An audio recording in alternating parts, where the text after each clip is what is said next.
Welcome to This Week in Surgery Centers. If you're in the ASC industry, then you're in the right place. Every week, we'll start the episode off by sharing an interesting conversation we had with our featured guest, and then we'll close the episode by recapping the latest news impacting surgery centers. We're excited to share with you what we have, so let's get started and see what the industry's been up to.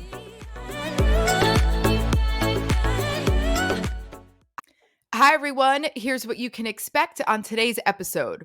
We're going to do things a little bit differently today than we usually do. Instead of having our guest segment and then ending with a news recap, we're going to spend our time going through 10 news stories that are shaping the ASC industry. We'll cover mergers and acquisitions, Medicaid, clinical technology, where 5 major ASC chains are focusing their efforts this year, the country's spending projections, cybersecurity, and more. And we'll bounce between industry trends, clinical trends, articles that look back at 2023, and articles that look ahead to the second half of the year. Hope everyone enjoys the episode, and here's what's going on this week in surgery centers. As always, it has been a busy week in healthcare, so let's jump right into the top 10 stories that are shaping the ASC industry right now. On June 5th, Fortune 500 released its annual report ranking the largest corporations in the United States by revenue based on 2022 numbers. So here's a quick rundown of the top 10 healthcare companies in order, starting with the largest. And then I added in 2 additional callouts at the end for some familiar faces. So the top 10 are the United Health Group with $324 billion.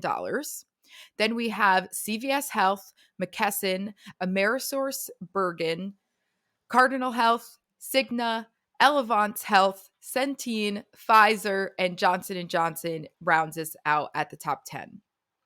HCA Healthcare took the 12th spot with $60.23 billion, and Tenet Healthcare took the 24th spot with $19.17 billion.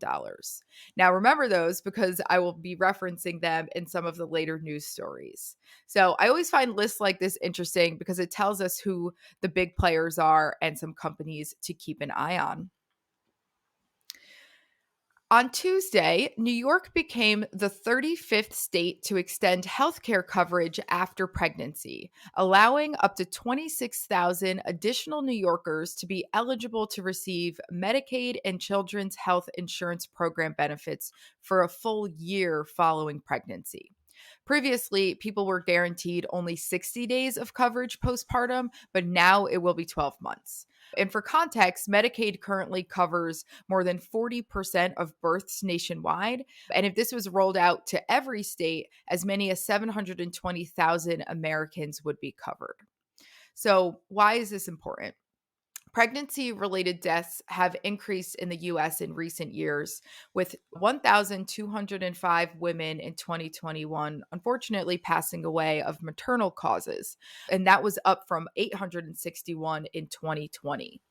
And then between 2017 and 2019, 30% of those deaths actually occurred when coverage would have lapsed for Medicaid enrollees. So this is a significant milestone for improving maternal health outcomes and ensuring the safety of mothers and their children under the age of 1. And I share this story because while I think this is wonderful and truly saves lives, the United States is on track to be spending more than $7 trillion on healthcare by 2031. So again, I think this is a wonderful program and a much needed extension, but looking at the country's overall spend, it's significant to say the least.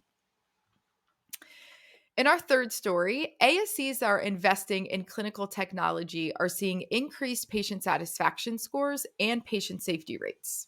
According to Patricia McKenna, the administrator at Cataract and Laser Center West in West Springfield, Massachusetts, she says these solutions empower our staff to provide our patients with the safest, best surgical experience possible.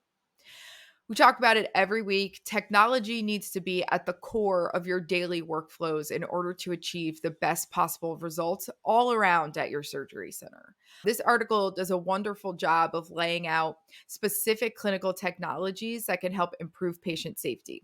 And here's just a few that the article shared. The first is supplemental disinfection. So things like electrostatic sprayers and UV lights can help kill pathogens and decrease surgical site infections when used in procedural and operating rooms. Now, there were some gotchas with the UV lights, so definitely check out the article to see what the people using them have shared. And we'll, of course, include all of the links in the episode show notes as well. The second is HVAC monitoring systems.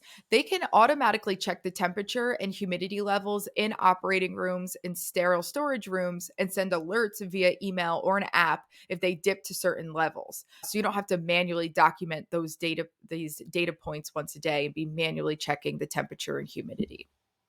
And then same for refrigerator monitoring systems. If the temp of your fridge leaves a safe range, you can receive an email notification, which obviously will help you avoid using any meds that might have their safety compromised, and also just get ahead of any outages or broken equipment, things like that.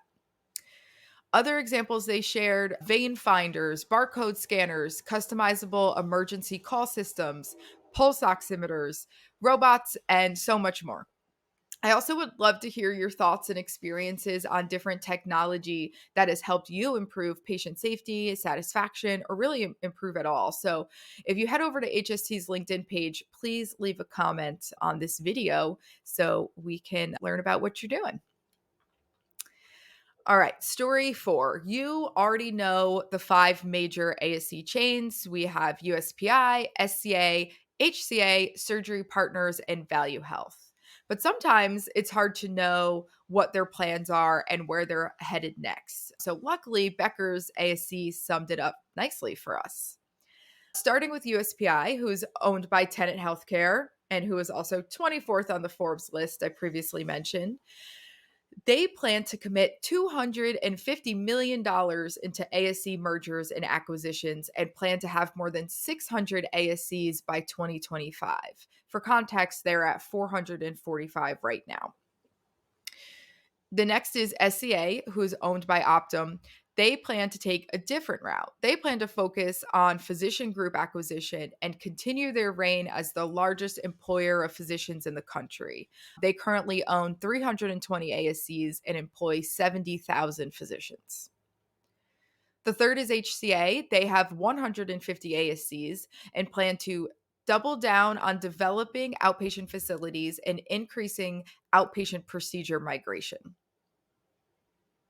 The fourth is Surgery Partners. Now, they spent almost $250 million on ASC acquisitions in 2022 and actually started 2023 off with $820 million in liquidity.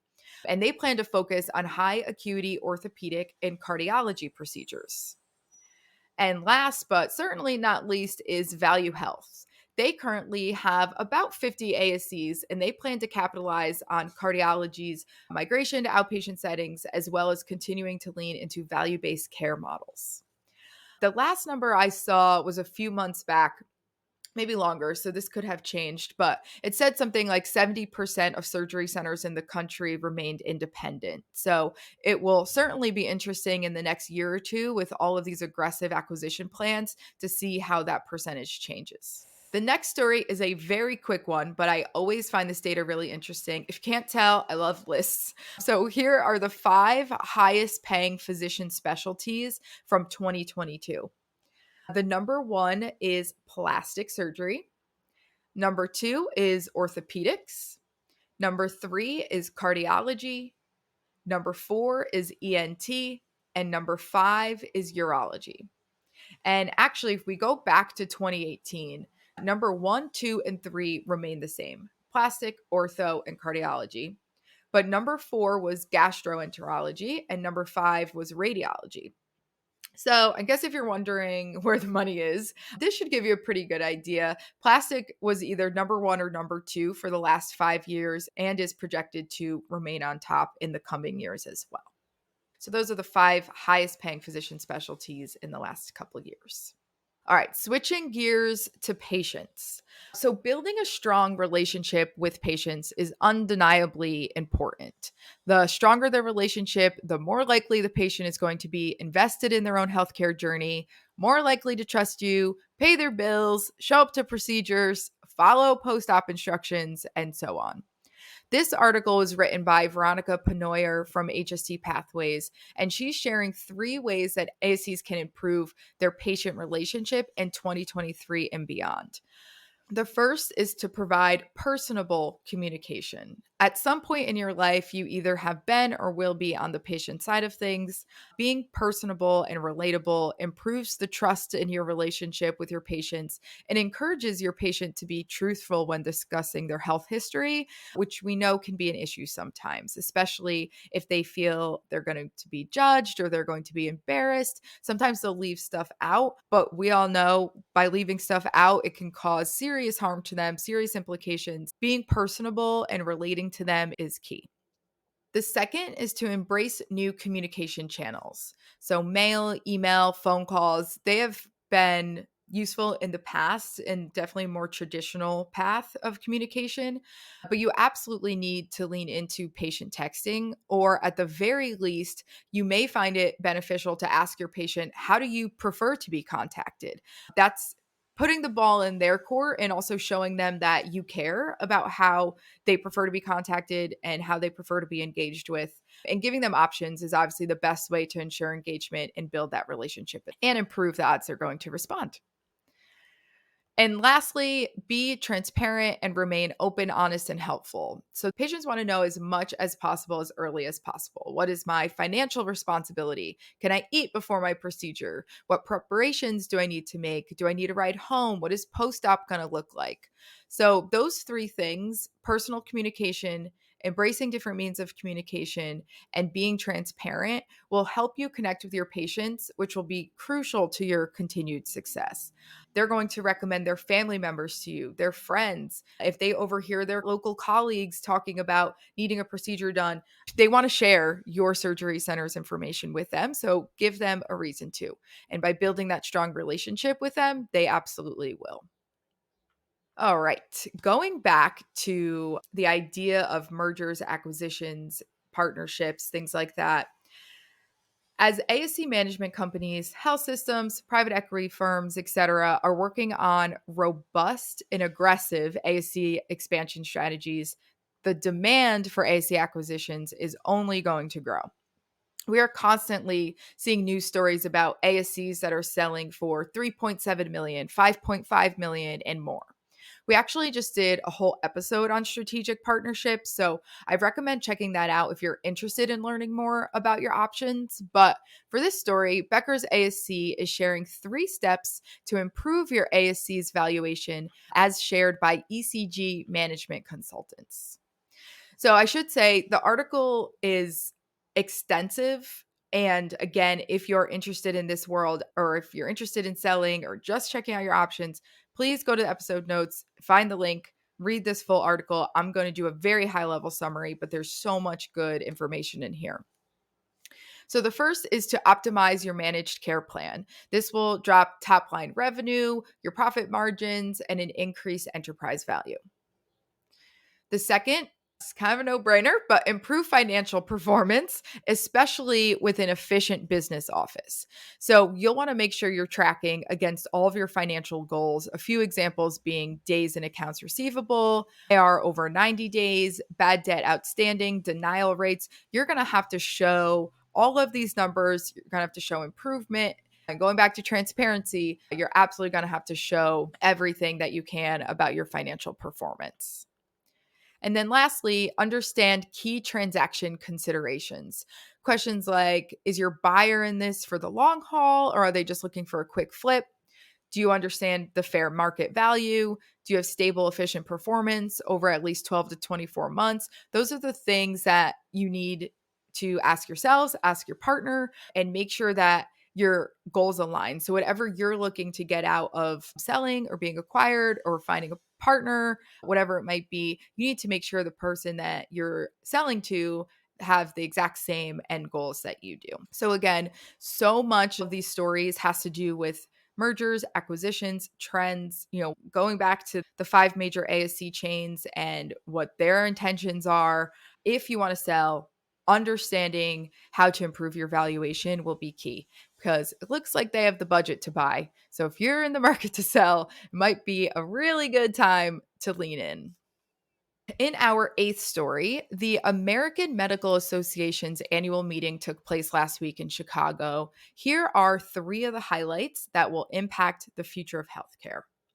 So, we couldn't go an entire episode without talking about AI. But first, the AMA did provide recommendations for right now on what AI's role in healthcare could be. So they actually used the term augmented intelligence, not artificial intelligence, with an attempt to emphasize the technology's ability to enhance human capabilities rather than replace them. They shared that AI has the potential to reduce administrative burdens on physicians and help them save time on documentation. However, as we know, concerns have been raised about issues like bias and, of course, inaccuracy. They also advocated for greater regulatory oversight of insurers' use of AI in the prior authorization process. We've talked about prior auth a bunch and how limiting it can be, how frustrating it can be. Is it necessary? To what extent? So they're emphasizing the need for clinical criteria and involvement of healthcare professionals in decision making. The future direction and regulatory framework for AI in medicine, of course, remains uncertain. But if you think about it from an administrative perspective, it absolutely has benefits. The second thing that came out of the conference that they wanted to share was about substance use and overdose prevention.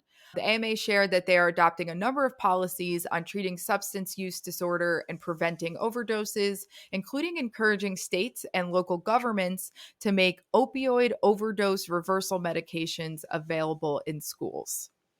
In addition, as more researchers examine using psychedelic drugs to treat conditions like severe depression, the AMA adopted a policy to advocate against using psilocybin to treat disorders unless they've been approved by the FDA or used in clinical studies. Oregon has been really progressive in this realm. So if you're interested in learning more, I would check out what Oregon has been up to. And then third, two policy changes that would impact the workforce. So the AMA opposed legacy preferences in medical school admissions and adopted changes to note the importance of diversity, equity, and inclusion initiatives in training for healthcare workers. Last 2 episodes ago, we did, or was that last episode? Very recently, we did the ASCA 2023 recap episode, and there were similar trends in terms of the diversity, equity, inclusion, and building a diverse culture at your facility. Another policy aimed at the physician workforce included opposing non-compete contracts, as earlier this year, the Biden administration proposed a rule that would ban non-compete clauses in employment contracts, freeing up physicians to work for a competitor, which, I mean, given all the staffing issues that we're experiencing right now, seems like we're heading in the right direction there. So there's a ton that came out of this conference last week. Those were just three highlights to recap: the AI's role in healthcare, substance use and overdose prevention, and then trying to enact policy changes that would positively impact the workforce.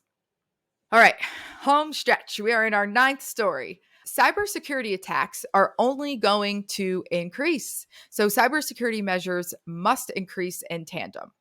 To start us off, I just want to give a few numbers to set the scene. In 2022, the average cost of a data breach was $4.35 million, which was actually a 2.6% increase from 2021. In 2022, the healthcare industry reported 849 business impacting security incidents, 571 resulting in data disclosure. And 86% of organizations often deal with more than one data breach. And by the end of 2023, it is projected that the total global cost of cybercrime will reach $8 trillion. So in this article written by Richard Lang, HST Pathways Information Security Officer, a cybersecurity breach is often the hidden ASC operating expense. So you might look at the upfront costs of having really strict cybersecurity software and measures at your surgery center, it may be hesitant. But here are some of the costs you may not be considering if you do experience a data breach that may change your opinion about that upfront cost. So third-party incident response fees range from $30,000 to $150,000. You will experience lost revenue from system downtime, canceled and rescheduled surgeries. You will likely have to pay identity theft monitoring costs for impacting patients. You'll need to rebuild and restore damaged systems. You'll incur legal fees with an increased insurance premiums. And then, of course, you'll lose patients who choose to take their business to one of your competitors because the media, the news loves this type of stuff, unfortunately. If you actually go to Becker's ASC and look at their most read articles, it's always the cybersecurity breaches, the doctors being sued. Fortunately, there's an element of that is just human nature. But if you do suffer a breach, your community will find out about it, which obviously will impact your reputation and therefore your case volume. So the trend here is, unfortunately, cybersecurity attacks are increasing. But the good news is that as they increase, our measures can increase as well to keep ourselves and your patients protected. And to end our new segment on a positive note, a woman from North Carolina became a mom and a doctor in the span of 24 hours. On May 3rd, Abby Bailiff gave birth to her first child, Bodie, and on May 4th, just the next day, she graduated from UNC Greensboro School of Nursing with her doctorate degree. So she was due a week before graduation. Obviously started to get nervous when that day came and went. So on May 2nd, her doctors decided to induce her. She had a safe delivery and was released from the hospital the afternoon of her graduation. And after going back and forth on whether or not to attend the ceremony, Bailiff decided she couldn't miss it. So her husband and Bodie cheered her on from home, watching via FaceTime. So a huge congratulations to you, Dr. Bailiff, on your graduation and new motherhood. And that news story officially wraps up this week's podcast. Thank you, as always, for spending a few minutes of your week with us. Make sure to subscribe or leave a review on whichever platform you're listening from. I hope you have a great day, and we will see you again next week.